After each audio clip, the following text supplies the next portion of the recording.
all in the podcast cloud. Check. Good check. There you go. 1, 2, 3. I hear you. Check. Now, unbeknownst to you, we're doing karaoke right now.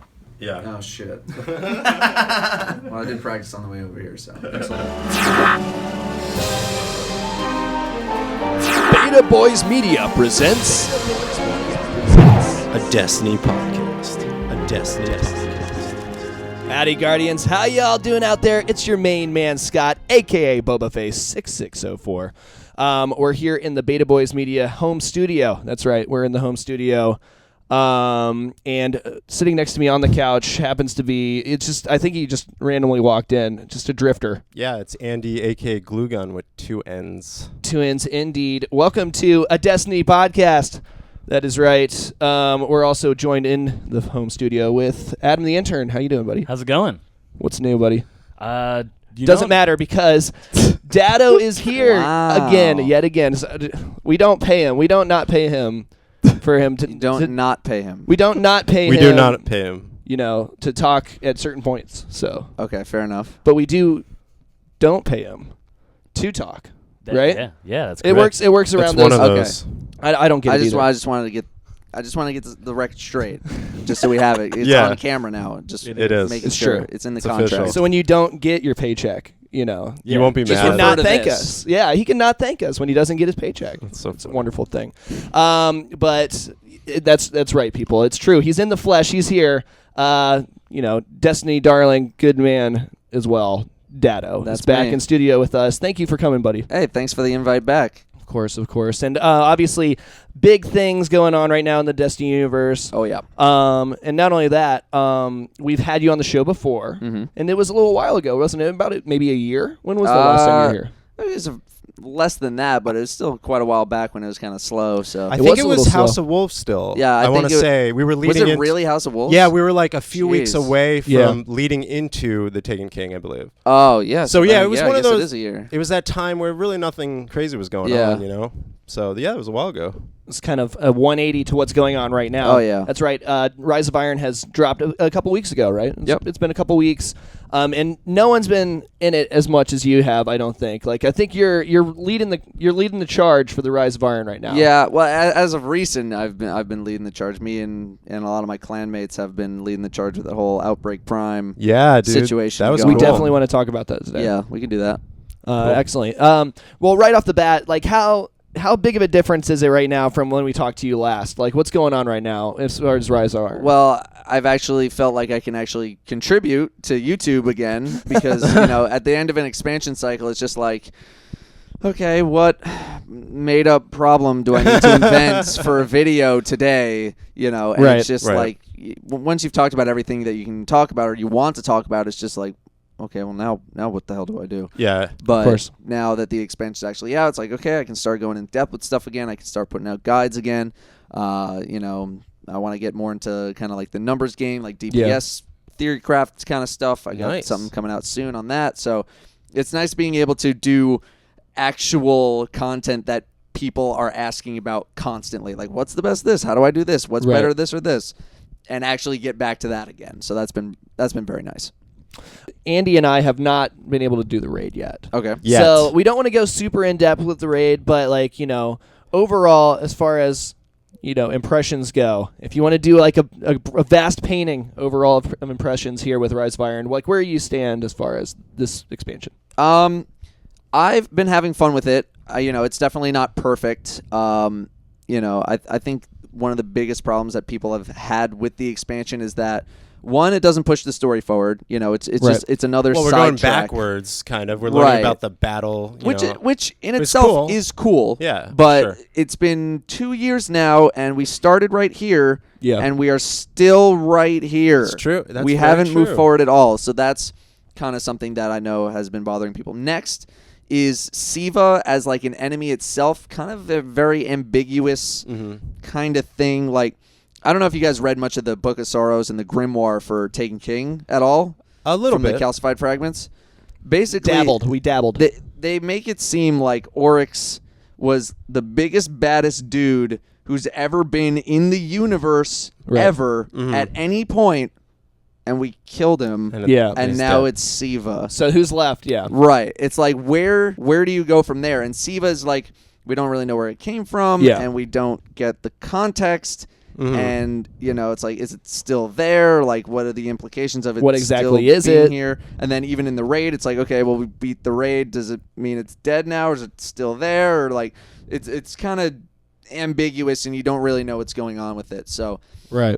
I think people have just kind of been confused on that spectrum. Yeah. In terms of like the story and the lore and like what's going on. Yes. Gameplay wise, I mean, it's just more Destiny, right? For sure. It's more what Destiny, people same. have been asking for. That it's not reinvention of the system. It's not like Taken King where it's like, you know what, scrap all year one. Right. We figured out what works now. This is what's working. Do this. Here's some new subclasses too, and let's give this a shot. Right. And then it worked, and they're like, okay, it's working. We don't need to fix it again. So here's just more stuff. And that's basically what it is. Story campaign was a little short. I agree. Things started to Short. get going. It's like right as things started to get going, it's like, and you're done. Yeah. Oh, well. It's true. I mean, come on. But I mean, it was fun either way. It's just more Destiny. It's just that's really what it is. I heard they made Rise of Iron in 9 months. That's what I heard. Story on the streets. Yeah, that's is that they made it so. Technically, for something they made in 9 months, it's not too bad. right. And I've also kind of heard like rumblings like it wasn't like, okay, January or February or whatever. It's like, okay, let's put this into production. It's no like I can imagine them like January, first day they're back of Christmas break. They were like, what are we going to do? Yeah, exactly. All right, guys. Something like All right. What are we going to do? It's like, we're screwed. We need something now. So, if that was Billy, the case. Billy, what do you got? Billy, Siva. I just don't know, like, that. I don't know the industry well enough to be like, right. Is that really awesome for 9 months? Or is that like, you could have done a little bit more? But, it's not my place to judge that. That is true. But, I mean, either way, we got a whole new zone, new raid, Yeah. some story missions, new gear, new everything, refinements to what we've had thus far, ornaments, stuff like that, weapon skins. That's something I've been wanting since the beginning. Right. And Definitely. finally here, private matches. So there's, there's a good amount of stuff added into the game. Yeah. I think another common complaint has kind of been like, oh, the fallen Siva dudes are just a reskin or whatever. Yeah. And for the most part, kind of Probably is true. a couple new true. abilities, but it's not anything completely game changing or anything like that. But still, I've been enjoying my time with it. Yeah. I do think that they changed like the leveling system a little bit. I do Yes. think there's a little bit some of the decisions, the gameplay wise and like maybe inventory wise, kind of mimic vanilla Destiny a bit, in my opinion. It kind of feels that way a little bit again. The grind is real again. Yeah, in a way. So they set to try and make some structure to the leveling process, whereas like, okay, up to, you try and want to get to 340 or something like that, you start running heroic strikes, then the blues and the heroic strikes drop up to 365. So it is very set up in a very specific way to give you like, okay, you want to get to this level, do this. You want to get to this level, after that, do this. But it did get a little bit grindy again. I was able to get from like 350 to 365 in 10 or 11 hours of strike grinding. Right. So yeah, if you're not like a super hardcore player, you'll look at me like, "Ooh, you did that in one day." But if you only get to play, an hour and a half a day, it can take you all week to get to 365. So, it is a little bit grindy, but at the same time, they didn't want people just to hit 385. It's not a bad thing in my opinion. I actually like a little of the grind. Yeah, I felt like the Taken King was just like really easy to kind of like go quick and get leveled fast. Yeah. Especially towards the end there, when people were coming in and starting fresh and learning how to play. But I just feel like I always loved the grind. I'm an RPG player. Yeah. Originally at heart. Just look at that guy. He loves to grind. So, wow. It's the face of a man that likes to grind. I haven't been able to play a lot because I've been working so much that the grind is more real for me because I can't sit. Like Taken King, I first cleared that first week, did the raid because I had the time to like power through. So I do think that they changed it a little bit. It's a little more grindy, which is a good thing in my opinion. Yeah, I mean, I've always been a fan of like just the complete reset. Like I've played World of Warcraft on and off 10 years now, 11 years. And with me, it's like every expansion that comes, like, okay, shove everything off the table. Right. And here's some new stuff to go try and fill up the table with. There you and go. we just didn't do that this time around with Taken King. or with Rise of Iron. Right. So I guess they kind of did have to change it up a little bit. So it is structured, but at the same time, it's like some people are not too thrilled about that. Right. I haven't gotten enough public information on how people are liking or not liking leveling up. One thing that did bother me with regards to the world first raid chase is that 385 gear is supposed to come from the raid, and it does. But 385 gear also comes from a ton of other places, so people were able to hit 385, which is supposed to be what you're getting in the raid, before the raid even came out. And I think that's just sort of like an unfortunate side effect of the whole every activity can grant max level items depending on what you're doing. Right. And if you hoarded engrams, which usually didn't work, it worked this time. It worked this time around, and you could just hoard engrams, and they would decrypt up to 385, or the exotic ones at least. Right. And so people just hoarded, and they dumped materials into factions. So, I mean, for the casual audience, something like that is great. It's very, very good. For sure. But it just had the unfortunate side effect of letting people hit 385 before the raid even came out. And part of the fun of the raid for those first day teams is the struggle, is the light level struggle. Oh, yeah. When you're like 20 light levels below whatever you're fighting, or 15 light levels, and that's where like the world first struggle gets in. Right. And this time around, people cleared it in 2 hours. That was the world first team cleared it in I heard 2 about hours. that. Yeah, My that team was in fast. 3 hours. Nice. So you missed by an hour almost. yeah, we came in 14th overall, which was way better than we did with King's Fall. So but either way, it was like that's some kind of 2 peeved hours. me a little bit. 2 hours. Is that an indication that maybe the raid's too easy? Yes and no. They pulled a lot of elements out of VOG for this raid. King's Fall, very methodic, very mechanical, not too much room for error.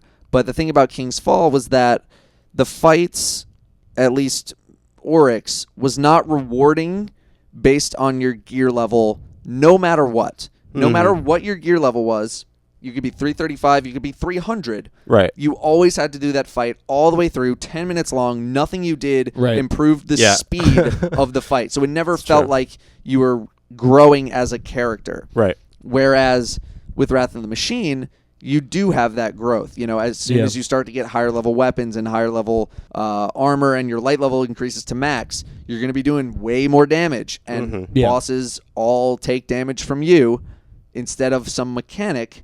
So you do feel that sense of reward where it's like, oh, I got this really nice weapon. My light level's like up 7 now, and our whole party's up 10 overall, and we're just nuking the crap out of this boss.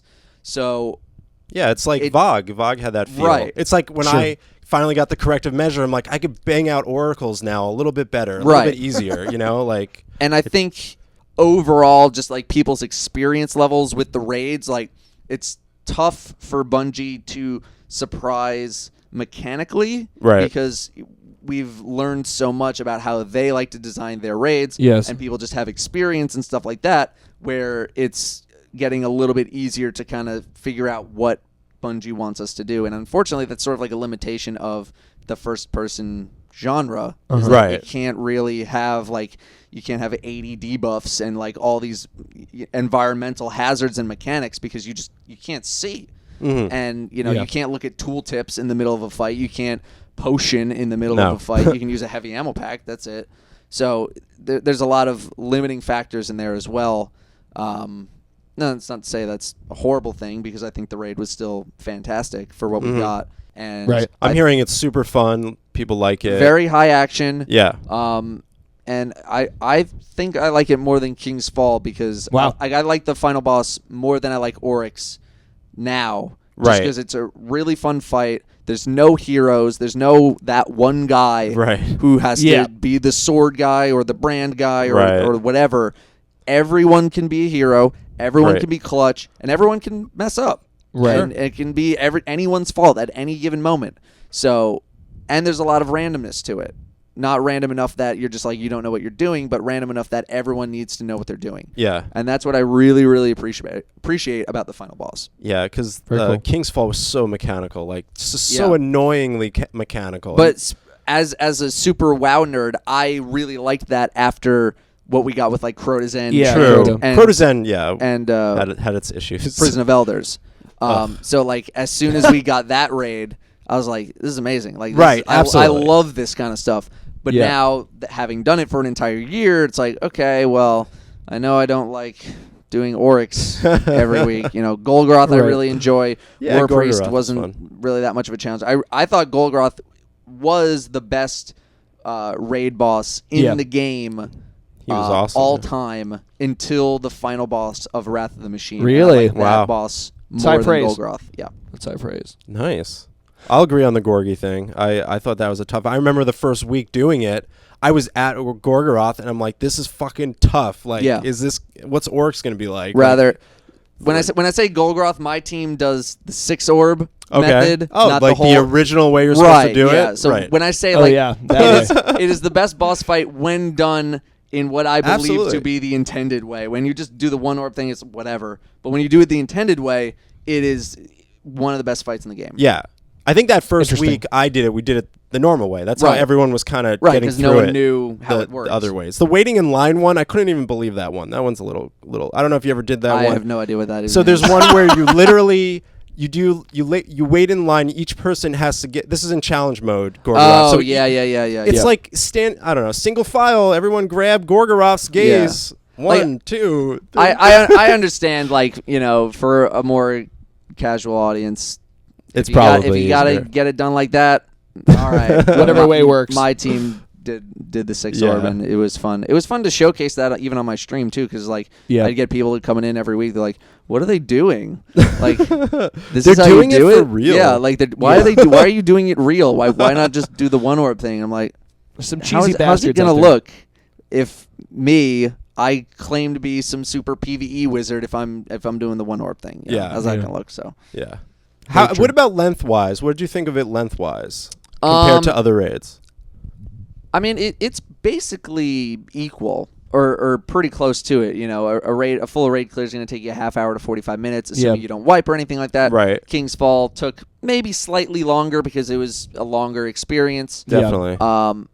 But Especially with the jumping puzzles. yeah, so I mean, King's Fall was just artificially slightly longer because like jumping puzzles and All Yeah, that other Oryx is stuff. 10 minutes long no matter what, and Yeah. totems are the same duration Yeah. every single time too. Uh-huh. So there's only so much you can do to speed that place up. But with Wrath of the Machine, Mhm. if your DPS is good enough, you can just Fly through. Fly through it. Yeah. But it's still long enough that, you got to set aside now full hour probably. Yeah. Just a quick question. If, say, you just got the 365 and you're going to do the raid for the first time, do you have any weapons that are easy to get that you recommend to go into the raid with? The palindrome Yeah. from Crucible is Great. I heard a probably lot the about that. best bang for your buck in terms of legendary marks Nice. for across the entire game. It's Nice. great in PvP, great PvE weapon as well, great range, good damage. There's nothing not to like about that gun if you do a little bit of both. Nice. Otherwise, there's a lot of scout rifles from the various vendors available. A lot of those are pretty good. I think Dead Orbit has one. Vanguard has one. Future War Cult has one. So you got some options, but Palindrome is easily best bang for your buck if you're just looking for something good for everything and you're short on marks. Cool. Oh yeah, that's what I use. Yeah, I definitely very love very the good. Palindrome. I've seen it. Uh-huh. Everyone's raving about it. Yeah, So it's Are you using it phenomenal. in PvP too? In both? Yeah. Oh, PvP, nice. PvE. I'll have to cop it. I have a god roll, Ayazluna. Like Yeah. it's godly. But the palindrome, I put my Ayazluna yeah, away. straight off the vendor too. Yeah. Rangefinder. it's That's great. great. Wow. Yeah. Well, I know what I'm buying.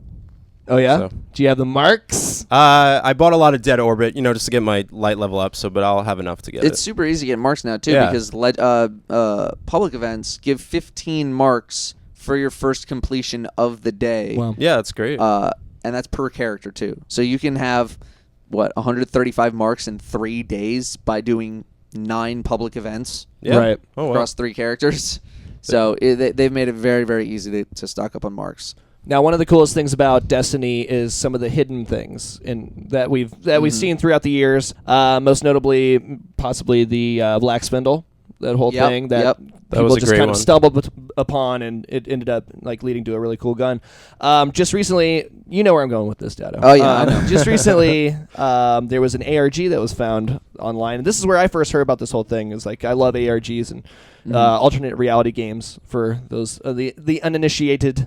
But essentially, it had a bunch of numbers and stuff, and so I was like, I don't know what the fuck's going on here. Yeah. But essentially, it turned out to kind of lead to something in game, and you guys, your raid team, kind of were the first to kind of discover this thing. Could you kind of walk us through this whole thing? I know it's huge, but yeah, I will do my best. I'm not like network engineer programmer guy. Sure. Right. Those are my buddies in my clan, and they did a ton of the work. Oh, wow, okay. yeah. Like we had 2 guys in house who were just basically at the forefront of our entire effort. Wow. Guy named Brandon and a guy named Nanowatts. Nice. And sure. they did like crazy amounts of work. Like they were one of the few posting stuff, and Nanowatts was like one of the first people to figure out like how the whole node sequence thing worked. Right. And we crowdfunded like 15,000 pieces of data across Reddit and Discord servers and Twitch streams and all that kind of stuff. So basically, the ARG comes out, and you're given a 5 sequence or like a 5 shape node. It's just like a circle, a diamond, a triangle, a square. And you had 5 of these in a specific order, and then you had a forwarding protocol. And the forwarding protocol was basically saying like, it had like all 4 shapes and then a bunch of arrows like going either clockwise or counterclockwise. And depending on what position the forwarding protocol was in, you needed to change your node to that shape, and that would be your mutated node, in which case you need to go find the next person in the chain with that specific sequence. Wow. Then that person needed to do their forwarding protocol, and then So it keeps going on and on. just a big puzzle. Right. Yeah. And there were 1,024 different node combinations, I believe, and each one of these had a processing key, which is an 8-character key, 6 character keys with 2 equal signs. And you needed to basically daisy chain these nodes together. And I'm probably not explaining this right, so please don't yell at me, anyone listening No worries. or watching. But you needed to basically daisy chain these together so that you can get, so you could link up all the processing keys, and then you use the processing keys to decrypt a huge block of just characters that was encrypted with like, apparently it was 256-bit encryption, which is like super, super mega crazy. And so once you decrypted one of these giant data sets, it would give you a really tiny picture. And there was probably about 900 to 1,000 of these pictures. I assume one for each node.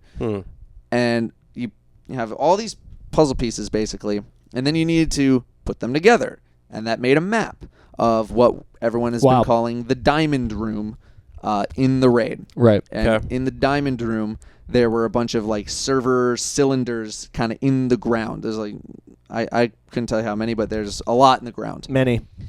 And by the way, this is super spoilers. Yes, for super anyone spoilers. There's listening also for a how very to- in-depth video As well. One Yeah, of your videos that you can yeah. go to, and quick plug right here. Yeah, you can go to Dow Does Destiny YouTube channel. There you go. And I have a video explaining all of this. Yes. So mega spoilers, blah, blah, blah.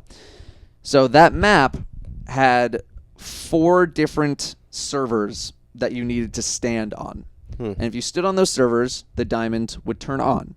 What the diamond actually turned on were 2 monitors in the previous room. Right. So you go over to those monitors, 2 monitors, you can activate them, and each monitor will display a 4-digit binary number. Right. And you need to convert this binary number into decimal or hex. I mean, they both ended up being the same thing. It's like breaking into fucking Fort Knox. Yeah. So you convert. So basically, those are coordinates. So one monitor would have like 0000, so that would be 0, and the next server would be 0001. I hope that's 1. So 01 would be your coordinate. And so back in the Diamond Room, there were 4 sections: 00, 01, 02, and 03. So you need to go in order: 0, 1, 2, 3, and you need to step on the server that the monitors told you to step on. So you'd have 2 people in the back rooms over there. They'd be converting their numbers, telling you the coordinate. You go step on it. If you get it right, the server underneath you will glow, If you don't get it right, then it's not going to do it.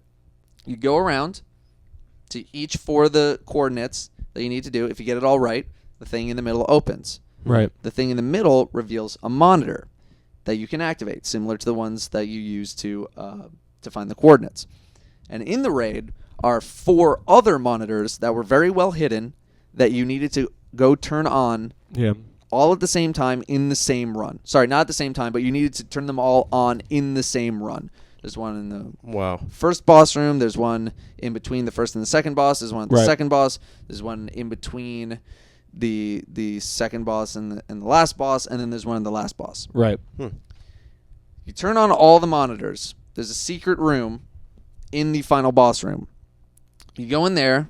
If you've collected all the monitors, you turn off the last monitor. It'll shut down a laser grid. Each monitor's connected to a laser grid. If even one laser grid's up, you can't walk through. You shut them all down. At the very end, you pop open a chest. There's a quest item and a quest in there. Wow. That quest then starts the quest to get Outbreak Prime. Nice. Wow. In which you needed to go do a bunch of stuff with a fire team of like a Titan Hunter Warlock, and then you get a math puzzle, and then you got to do more stuff with that fire team, and then you get another math puzzle, and then you need to go do the raid, and then you get another math puzzle. Yeah. And that's Outbreak Prime. There you go. Is the gun worth it? Yes and no. In the raid, the gun melts everything except for the final boss, which is kind of lame. But if it could melt the final boss, then it would be almost unfair. Right. In the raid, it's awesome. Against other fallen enemies, it's awesome. Against everything else, it's pretty good. Yeah. In PvP, also pretty good.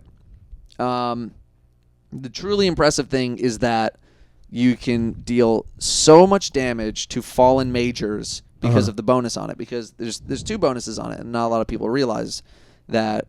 You know, the one that you unlock is like every time you get a headshot kill, a bunch of Siva nanites will swarm all over the place. You know, kind of like what happened with the trailer. Right. That's on a 15-second cooldown, which has some people kind of like, why is it on a 15-second cooldown? The other bonus is that dealing extended damage or dealing constant damage to a target, at some point, if your target doesn't die, it will also release the nanites on what appears to be or feels like a shorter cooldown. Oh, wow. So you can just use this gun against fallen majors, and they will just absolutely melt. Right. Other fallen-related bosses just absolutely melt. melt because of the bonus on that gun. Nice. Which makes it awesome for the raid and pretty good everywhere else, which is sort of what Touch of Malice was, except Touch of Malice was only either game-breakingly good in certain parts or just whatever in other parts. And this is a much better version of like a Touch of Malice where it's awesome in the raid, and then it's pretty good everywhere else. Right. So I think they did that very, very well. Cool. Did you know that you had been the world's first right off the bat, or how did you figure that all out? How did you know for sure that you were the first one? I was doing my stream on Tuesday like I usually do, and my clan has like a Slack that we use. And we have our our little secret channel where we're trying to discover all this. Sure. And someone immediately said, "Go look at Slack," and we had pretty good information on what should be happening next. Yeah. So I was like, "Oh, yeah, that's kind of a big deal." So finished what I was doing with the stream, shut it down, and we kind of knew that we were the first ones in because we hadn't really seen anything on Reddit. Yeah. Right. Yeah. We hadn't really seen too many streamers start to do it. Although, like when we started to get in the thick of it, a couple people started popping up. Yeah. And then as soon as we figured it all out, we got to the end, we got the quest. That's when we tweeted out like, "Yo, it's going down." Yeah. Now it's going down right now. So we got let's it now. go. Yeah. And so then Reddit caught wind, and it took me a little bit to get an explanation up on Reddit, but it was very heat of the moment. Crazy stuff's going on. I'm trying to explain the chat. I'm trying to DM people who helped me as well. Trying to DM other people and be on that, and then write a guide for Reddit, and then also do the quest at the same time because I want to get the thing. Yeah. I got a YouTube video to make. What do I do? Yeah. So What do? that's kind of like the prompt is like I think it was either Brandon or Nanwatch, but I'm pretty sure it was Brandon. Just slapped that picture up and was like, "It's go time." Yeah. Right. That's awesome.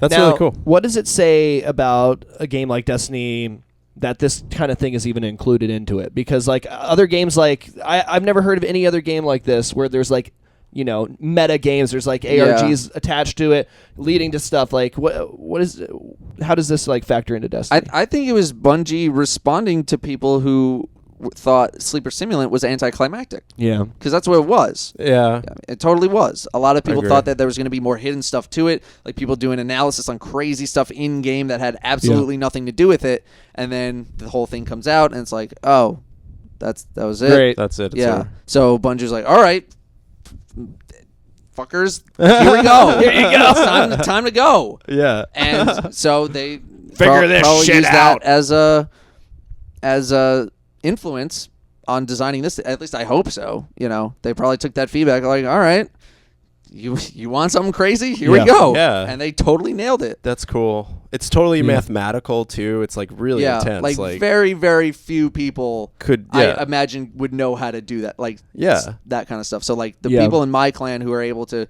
contribute, and even people outside my clan, people on the Raid Secrets subreddit, even on the Destiny subreddit, who are like figuring stuff out as well and trying to put together data. It's amazing. It's just crazy. Like people keep attributing it to me, and I'm like, Well, you're the biggest all right, name. I guess. just happen to be like the face of it. Yes. But you know, I absolutely do not claim to be like, I made the picture. That was me. Like, no, that is so far beyond the scope of my intelligence that like You're like the coach, though. You galvanize the troops. right.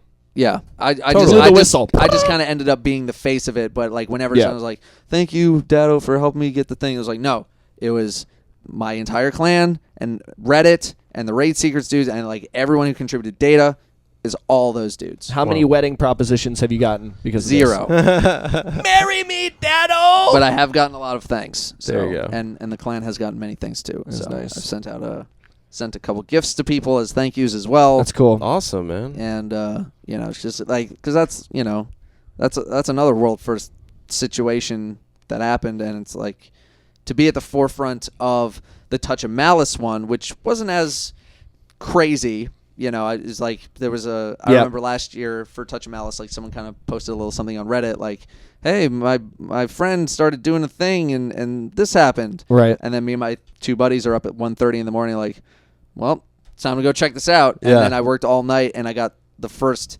like real Touch of Malice full guide up like 8 hours before anybody else. Yeah, wow. And the same thing happened this year with Outbreak Prime, where I had like the first full guide up in the morning, and then everyone else was playing catch up. So to be a part of that twice, It's big. it's like super, super lucky, crazy. Yeah, that's crazy. Do you think that there's another, because this is a coded puzzled weapon, like where you get through a puzzle. Right. Is there a gun you think like the Black Spindle that's hidden in this expansion, or you think probably not?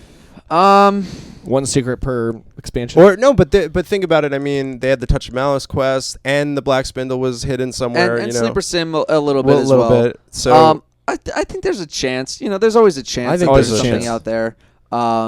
Fourth chest in the bog. But I think, but I think since it feels like Bungie kind of blew their load with this one, like maybe they just focused all their efforts into this one, and then were like, all the ones, okay. that could be true. So there's always a chance, but to say absolutely that there is, I would never say yes or no. Yeah, that's true. Cool. Well, Datto, thank you so much for coming in. My pleasure. We had an interview last week with Jeff from Battlefield 1, and we realized the background was really ugly, and so we brought in this plant. What do you think about this plant? It is a plant. It is a plant, right? You nailed it. Mm-hmm. If you were going for plant, We were. that's it. We were. And the ghost is a nice touch But too. I have yes, one of those. the plush ghost and the plant are very excited that you came by. I am. Any shouts out to fans, or maybe a little plug to your website, any of that good stuff? Yeah, shout out to anyone who I saw at TwitchCon yesterday, Okay. or yesterday as of the recording of this right now. It's fun. It's fun. Always fun to see people out in the wild. And the YouTubes is youtube.com/DattoDoesDestiny, and you can find a whole bunch of other links over on the YouTube channel if Cool. you are so inclined. I did want to ask you one question. Yeah, one Do it. question. So on the Planet Destiny podcast, they Oh. were asked who each one of them would want to 1v1. Miss 5,000 Watts responded, Datto. Yeah. Have you heard of this? I have heard. And has the challenge occurred? It has not yet. I think we've both been pretty busy with like trying to crank out videos, but the old busy I'm sure excuse. If she wanted to make it happen, I would gladly lose to her. There you go. That's a good way to answer that. In all honesty, that we want to is see pretty it though. We want to see it. We'll see. I can ask her. Okay, there you go. Just for Adam. Let's get it done. And for the people out there. But thanks for listening, guys, and we'll see you guys next week. Yeah, see you guys. See you. Beta Boys Media presents A Destiny podcast. A Destiny podcast.